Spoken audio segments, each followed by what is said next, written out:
En la guía de la semana 3 nos hace algunas preguntas que vamos a responder según la lectura que hayamos hecho de la guía, pero también nos pone algunos ejercicios de los cuales les voy a dar algunas orientaciones de cómo los van a resolver.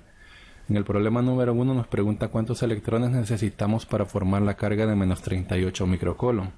Esta cantidad de menos 38 microcoulomb hay que entender que esta abreviatura de micro significa por 10 a la menos 6, es decir, una millonésima. En este caso tendríamos 38 millonésimas con una naturaleza negativa de carga. Esto equivale, al hacer la conversión a unidades de coulomb, a menos 3.8 por 10 elevado a la menos 5 coulomb. Sabemos nosotros que la carga de un electrón es de menos 1.6 por 10 a la menos 19 coulomb. Entonces este ejercicio trata de una simple conversión, donde siempre sabemos que para hacer una conversión escribimos la cantidad que queremos convertir. En este caso sería de menos 3.8 por 10 elevado a la menos 5 coulomb, y eso lo multiplicamos por un factor de conversión, donde si aquí tenemos coulomb, aquí abajo vamos a poner también coulomb. Pondríamos el valor del electrón, menos 1.6 por 10 elevado a la menos 19 coulomb. Así podemos eliminar estos coulomb con estos coulomb, y esta cantidad equivale a la carga de un electrón. Así, cuando hagamos esta operación de multiplicar esto por 1, dividirlo entre esto, ya no nos va a dar coulomb, sino que nos va a dar en electrones, y de ahí vamos a obtener la cantidad de electrones necesarios para formar esta carga.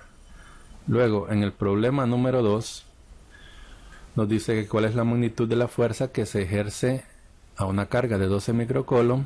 De nuevo tenemos acá la carga 1, 12 microcoulomb, convirtiéndola nos queda de 1.2 por 10 a la menos 5 coulomb. Y nos dice que también tenemos una carga de 25 microcoulomb, la convertimos de la misma manera, separada por 28 centímetros. Distancia de 28 centímetros convertida a metros nos da 0.28 metros.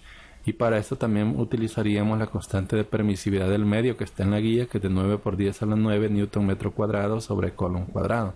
Encontraríamos el valor de la fuerza eléctrica utilizando la fórmula de la fuerza eléctrica, que es igual a la constante K.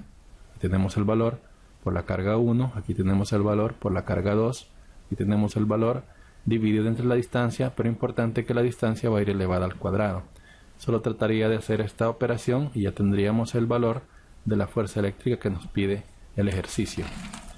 En el caso número 3 también se trata de un ejercicio de fuerza eléctrica. Nos pregunta cuál es la fuerza eléctrica de repulsión entre dos protones separados por 4.5 por 10 a la menos 15 metros, uno del otro en un núcleo atómico. Hay que entender que la carga de los protones es positiva, porque su naturaleza es positiva. Tienen el mismo valor de la carga del electrón con signo positivo, y como en este caso se trata de dos protones, la carga de ellos dos sería la misma. Están separados por esta distancia que ya nos la da en metros, no va a hacer falta convertirla, y siempre vamos a utilizar el valor de la constante K, que es 9 por 10 a la 9 newton metro cuadrado sobre coulomb cuadrado. Encontraríamos entonces el valor de la fuerza eléctrica. Igual que en el caso del problema anterior, plantearíamos que la fuerza eléctrica es igual a la constante K por la carga 1, que es la del protón, por la carga 2, que es la del protón, es decir, de los dos protones, dividido entre la distancia al cuadrado. Aunque otra forma de expresar esto de una manera más resumida es siempre poner la constante K, y como tenemos carga de protón por carga de protón, tendríamos entonces la carga del protón elevada al cuadrado, y esto dividido entre la distancia al cuadrado. De cualquiera de las dos maneras que lo hagan, va a dar el mismo valor de la fuerza de repulsión entre los dos protones. Por último, en el problema número 4 nos habla de un rayo que se da en las nubes. Las nubes de tormenta desarrollan diferencias de voltaje por un valor de 1 por 10 elevado a la 8 voltios.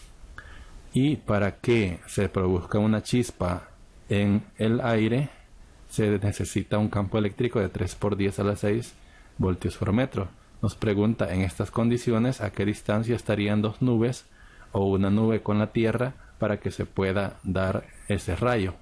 Aquí nada más vamos a partir de esta ecuación que dice que el voltaje o potencial es igual al campo eléctrico multiplicado por la distancia. Lo que haríamos sería nada más un despeje donde encontraríamos la distancia. Si despejamos de aquí la distancia, nos resultaría que habría que pasar el campo eléctrico a dividir el voltaje y nos quedaría voltaje o potencial dividido entre el campo eléctrico. Al final, esto nos va a dar ya el resultado de la distancia que hay entre esas dos nubes o entre las nubes y la Tierra para producir el rayo.